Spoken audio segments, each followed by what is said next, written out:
అందరికీ నమస్కారం అండి. నిన్న జగన్మోహన్ రెడ్డి గారు అసెంబ్లీకి వచ్చారు.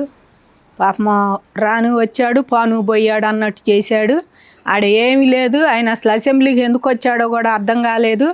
నిన్న వచ్చి గవర్నర్ గారు ప్రసంగం జరిగేటప్పుడు ప్లకార్డులు పట్టుకొచ్చి గోల్ చేయటానికి అనమాట. ఆ 10 మందిని తీసుకొచ్చి నేను గొడవ చేయాలి, ఇక్కడ గొడవ చేసి వెళ్ళాలి, నేనంటూ నా ఉనికి నేను ఉండానని చెప్పాలి చంద్రబాబు గారికను అదే కూటమి ప్రభుత్వానికి అని చెప్పేసి వచ్చాడు.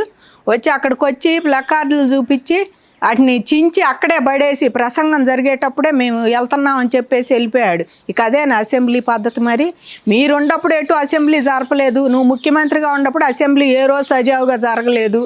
మీ గోల్లో మీరు సెటైర్లు వేసుకోవటం, లేకపోతే ప్రతిపక్షం మీద సెటైర్లు వేయటం, వాళ్ళ ఇళ్ళలో వ్యక్తిగత విషయాలు చెప్పుకొని నవ్వుకోవటం, అదే సరిపోయేది మీకు. వాళ్ళు అంటాం, నువ్వు నవ్వటం. మీ మంత్రులు, మాజీ మంత్రులు, ఎమ్మెల్యేలు అప్పట్లో నువ్వు ముఖ్యమంత్రిగా ఉన్నప్పుడు మీ వాళ్ళు అంటాం, నువ్వు ముందు కూర్చొని ముసి నవ్వులు నవ్వుకుంటే మా నాయకుడు బాగా ఎంకరేజ్ చేస్తున్నాడు మమ్మల్ని, మేము అనకపోతే బాగోదని చెప్పి వాళ్ళు ఇంకా 1కి 2 అసలు వెనకై ముందు ఎప్పుడో కూడా తవ్వుకొని మరి ఎదటందో 40 ఏళ్ళ నుంచి రాజకీయాల్లో ఉన్నాడు, 14 ఏళ్ళు ముఖ్యమంత్రిగా చేసిన ఆయన అని కూడా మర్చిపోయి ఆయన్ని కూడా నోటికొచ్చినట్టు మాట్లాడటం. 70 వయసుకు కూడా కనీసం నువ్వు ఇవ్వు ఎవరికి ఇల్లు, నీ వయసుకి ఇల్లు కాదు, నువ్వు ఎవరికి ఇల్లు ఇవ్వవు అసలు. నీకన్నా చిన్నాడికి ఇయ్యు, నీకన్నా పెద్దాడికి ఇయ్యు. నువ్వే అంటావు కదా మా నాన్నతో పాటాడని, మరి ఆ మాత్రం ఇల్లు నువ్వు వయసుకు కూడా ఇవ్వు.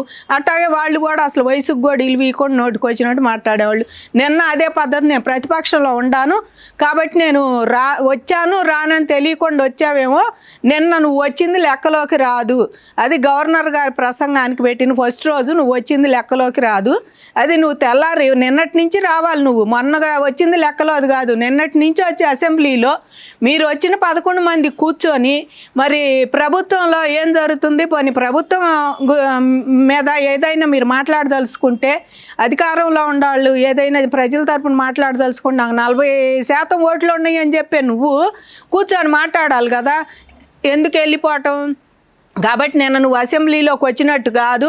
మీకు అది ఎమ్మెల్యే పదవులు కూడా అసలు పోతానికి బాగుంటుంది, పోతే బాగుంటుంది అనుకుంటున్నాం మేము కూడా. ప్రజల తరపున మాట్లాడిన వాళ్ళకి ఇంకెందుకు, ప్రజల సొమ్ముతో మీరు జలసాలుగా అటు ఇటు తిరగటం, మరి జనం సొమ్ముతో హాయిగా ఎంజాయ్ చేస్తున్నారు. ఎమ్మెల్యేగా మీకు జీతాలు తీసుకుంటున్నారు, మరి మీ ఖర్చులన్నీ ప్రజల సొమ్ముతోనే వెళ్ళిపోతున్నాయి ఏదొచ్చినా.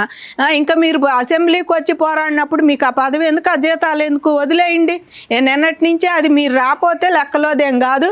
నేను వచ్చి సంతకం పెట్టా కనుక, నేను వచ్చా కనుక మళ్ళీ నాకు వచ్చినట్టే అని అనుకుంటున్నాడు జగన్మోహన్ రెడ్డి. మాకు తెలిసి అదైతే లెక్కలోది కాదని అంటున్నారు. నువ్వైతే ఇది లెక్కలోదే, నేను వచ్చి పోయాను అసెంబ్లీకి, ఈ అసెంబ్లీకి నేను హాజరయ్యాను ఇప్పుడు అసెంబ్లీకి అనుకొని మీరు అనుకుంటున్నారు. కాబట్టి జగన్మోహన్ రెడ్డి ఎప్పటికైనా సరే మెచ్యూరిటీ లేని రాజకీయాలు చేయటం మానేయాలి. ఇప్పుడు నువ్వు ప్రజల తరపున ఏది మాట్లాడినప్పుడు ఇళ్లలో కూర్చోవటం బెస్ట్. ఆ జీతాలు కూడా వద్దంటే బాగుంటుంది. ఆ 10 మంది అవి దేనికో దానికి పనికొస్తాయి, వాటికి అవి తీసుకోవాలి. రారు, జనం తరపున మాట్లాడరు. మీ నియోజకవర్గాల్లో ఏం జరుగుతుందో మీకు తెలీదు. ఎందుకు వస్తున్నట్టు అందులో నుంచున్న 11 మందిలో నిన్న వచ్చిన వాళ్ళు ఒక్కళ్ళ మొహం కూడా ఏనాడు జనం చూసి ఉండరు అట్టు ఉంది. అయ్యా జగన్మోహన్ రెడ్డి మొహం తప్పితే ఇంకొకటి మొహం ఎవడు చూసినట్టు కూడా లేదు. అంత అనామకుల ఎమ్మెల్యేలు కూడా ఎవడు ఒక్కరోజు ఒక మొహం చూపించిన వాళ్ళు లేడు. నుంచొని చూస్తాం, నాయకుడు రమ్మంటే పోవటం. సరే ఆయన పోతే పోయాడు, మీకేం వచ్చింది? మీరు కూర్చొని చావచ్చుగా 10 మంది. కూర్చోకుండా మీరు కూడా పోలేమంట పోవటం ఏంటి? ఆయనదేం పోయింది? ఆయన గెలిచినా ఆయన ఓడిపోయినా నేను రాజుని, నా కోట్ల ఆస్తి ఉంది, నేను ఎట్టయినా బతుకుతాను అన్నేళ్ళు బెయిల్ మీద తిరుగుతున్నాడు.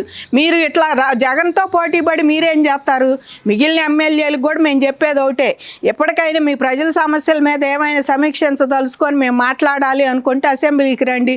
శాసనసభకు వస్తున్నారుగా, శాసన మండలికి వస్తున్నారు కానీ శాసనసభకు హాజరవట్లా. శాసన మండలికి ఎందుకు వస్తున్నారు? మరి దానికి కూడా డొమ్మా కొట్టండి. దానికి ఎందుకు వస్తున్నట్టు? దాంట్లో మేము ఎక్కువ మంది ఉన్నాము కానీ మేము మాట్లాడతాము, మాకు బాగా ప్రతిపక్షం ఉందని. ఆయన ప్రతిపక్షం ఉండ జగన్మోహన్ రెడ్డి శాసనసభకు రాడండి. ఆయన ముఖ్యమంత్రి సీట్లో కూర్చుంటేనే వస్తాడు శాసనసభకి. ఎందుకంటే జగన్మోహన్ రెడ్డికి బాగా ఇగో, నేను రాకూడదు, నేను ఇక్కడ కూర్చొని ఎవరు మొహం చూస్తాడు? ఆ పక్కన చంద్రబాబు చూస్తాడు, లేదా స్పీకర్ అయ్యన్న పాత్రుడిదో, లేకపోతే డిప్యూటీ స్పీకర్ రఘురామకృష్ణరాజు గారిది ఎవరు మొహం చూస్తాడు? ఆయన వచ్చి పక్కన కూర్చుంటే వీళ్ళ మొహాలు చూడాలి. ఇవన్నీ చూడలేక పాపం పాపం అసలు రాడు. ముఖ్యమంత్రిగా ఉంటే ముందు కూర్చొని నవ్వుకుంటా పక్కన వాళ్ళు ఆనండి అని చెప్పి సైగ చేస్తే అప్పుడు ఆయనకి అది సంతోషం. పోయిన అసెంబ్లీలో మీరు ఉన్నప్పుడు అసెంబ్లీకి ఎంత ఖర్చు పెడుతున్నారో ఏనాడని దాన్ని న్యాయం చేశారో వీళ్ళు? న్యాయం చేశారా? ఇప్పుడు వచ్చి వీళ్ళు కనీసం వీళ్ళ నియోజకవర్గాలు ఇది జరుగుతుంది మంత్రులను అడిగి మాకు ఇది కావాలి ఇది చెయ్యండి మాకు లేదని చెప్పి ఏమన్నా అడగటానికి వస్తున్నారు ఇప్పుడైనా ఈ ఉండే ఎమ్మెల్యేలు కానీ? వీళ్ళు సిగ్గు శారాలు ఉంటే వచ్చి అసెంబ్లీలో కూర్చుంటారు. లేదు మాకు లేదమ్మా అంటే ఆ జీతాలు కూడా మానేస్తే సంతోషిస్తారు జనం. అంతేగాని అనామకుల్లాగా ఏడో కూర్చొని ఏడో ఉండి మేము ఎమ్మెల్యేలు అనిపించుకోవటం మంచి పద్ధతి కాదు.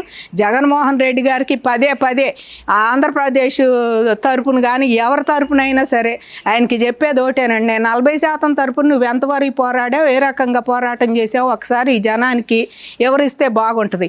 ఎప్పుడు ప్రెస్ మీట్ పెట్టినా నువ్వు ఆ చంద్రబాబుని తిడతాం లేకపోతే లోకేష్ని తిడతాం, దేని మీద పెట్టావో దేనికోసం వచ్చావో వాళ్ళని కాసేపు అంటాం. ఏం బాబోతే ఒక్కోసారి జోగి రమేష్ కోసం వస్తావు, ఒక్కోసారి అంబటి కోసం వస్తావు, ఇంకోసారి తాగుబోతే వాళ్ళ కోసం వస్తావు, ఇంకోసారి గంజాయి వాళ్ళ కోసం వస్తావు. ఆ ప్రెస్ మీట్లన్నీ అయ్యా నీయి ప్రజల కోసం న్యాయంగా ప్రజలకి ఇది రావాలని ఏనాడ నువ్వు ప్రెస్ మీట్ పెట్టి మాట్లాడావా?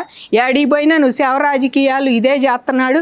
ఇప్పటికైనా జగన్మోహన్ రెడ్డి ఈసారి మళ్ళీ 29లో వీళ్ళని గెలిపిస్తే కనుక ఈ అసెంబ్లీ కాదు అసెంబ్లీ మొత్తం చుట్టుకొని అసెంబ్లీ కూడా నాదేనని చెప్పేసి ఒక్కళ్ళని కూడా ప్రతిపక్షంలో లేకపోయినా వాళ్ళని అసలు రానీరు కూడా వీళ్ళు.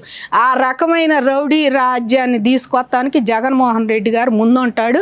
ఇది గమనించి జనం ఈసారి కూడా 29లో కూడా జగన్మోహన్ రెడ్డి గారిని మళ్ళీ అసలు అసెంబ్లీలోకి అడుగు పెట్టనీయకుండా చేయాలని చెప్పేసి మనస్ఫూర్తిగా మేము ఆంధ్రప్రదేశ్ ప్రజలందరి తరపున కోరుకుంటున్నామండి. ఎందుకంటే ఇంట్లో ఆడవాళ్ళని గౌరవించినాడు, బయట వాళ్ళని ఏం గౌరవిస్తాడు? చెల్లెళ్ళని నేను బాగా గౌరవిస్తాను, చెల్లెళ్ళు చిక్కటి చిరునవ్వు చూస్తా అంటాడు. మా ఇంట్లో చెల్లెళ్ళు చూడు ముందు, ఇద్దరు చెల్లెళ్ళు ఈ అమ్మాయి చూడు తర్వాత మా అందరూ చూద్దు కానీ అని మనవి చేసుకుంటున్నాం.